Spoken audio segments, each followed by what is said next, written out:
Jambusar ST ડેપોમાં ગંદકી કરનારાઓની ખેર નથી. Depot manager Narendra Singh રાઠોડની લાલ આંખ. એસટી નિગમ દ્વારા મુસાફરોની સુવિધા માટે સતત પ્રયાસો કરવામાં આવતા હોય છે, પરંતુ કેટલાક બેજવાબદાર મુસાફરો દ્વારા ડેપો અને બસોમાં ગંદકી કરવામાં આવતી હોય છે. આ બાબતને ગંભીરતાથી લેતા Jambusar ST depot manager Narendrasinh Rathod દ્વારા કડક સૂચના જાહેર કરવામાં આવી છે. જાહેરમાં થૂંકનારા સામે કાયદેસરની કાર્યવાહી. ડેપો મેનેજરે જણાવ્યું છે કે હવેથી જો કોઈ પણ વ્યક્તિ એસટી ડેપો પરિસરમાં ધૂમ્રપાન કરતા, પડીકી કે માવો ખાઈને થૂંકતા પકડાશે તો તેની સામે કાયદેસરની સજા અને દંડનીય કાર્યવાહી કરવામાં આવશે. મુસાફરોની બેજવાબદારી સામે કડક વલણ.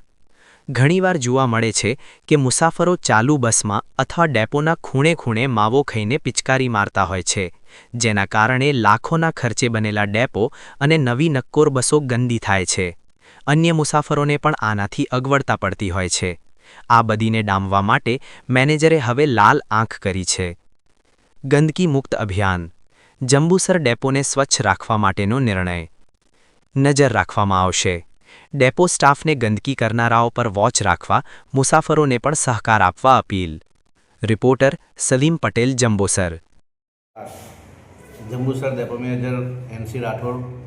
સર્વે મુસાફરોને મારી નમ્ર વિનંતી છે કે હાલમાં ગુજરાત રાજ્ય માર્ગ વાહન વ્યવહાર દ્વારા અને સરકારશ્રી દ્વારા સ્વચ્છતાનો અભિગમ હાથ ધરેલ છે. જેથી તમામ મુસાફરોને નમ્ર વિનંતી છે કે બસમાં જ્યાં ત્યાં કચરો ના ફેંકી ગંદકી કરવી નહીં અને કચરો કચરાપેટીમાં જ નાખવો. અને આ બસ આપણી છે, સંપૂર્ણ સ્વચ્છ રાખી અને સહકાર આપવા વિનંતી છે. એમાં તમામ મુસાફરો બસ સ્ટેન્ડ પર પણ ગંદકી ન કરી અને જે બસ સ્ટેશન ખાતે કચરાપેટી મૂકવામાં આવી છે તે કચરાપેટીનો જ ઉપયોગ કરી અને એનો લાભ લેવા વિનંતી છે. જો કોઈ મુસાફર આ રીતના ગંદકી કરતા કે પાનની પિચકારી મારતા નજરે આવશે તો તેના સામે દંડ લઈ અને કાર્યવાહી કરવામાં આવશે, જેથી આવા મુસાફરો કોઈ બાબતનો ભોગ ન બને. તેથી તમામ મુસાફરોને મારી નમ્ર વિનંતી છે કે ડેપો ખાતે સ્વચ્છતા જાળવી અને સ્વચ્છતા એ આપણો એક અભિગમ રાખી અને સ્વચ્છતા આપણી પહેલ છે તે તમામે ધ્યાને લઈ અને સહકાર આપવા માટે વિનંતી છે.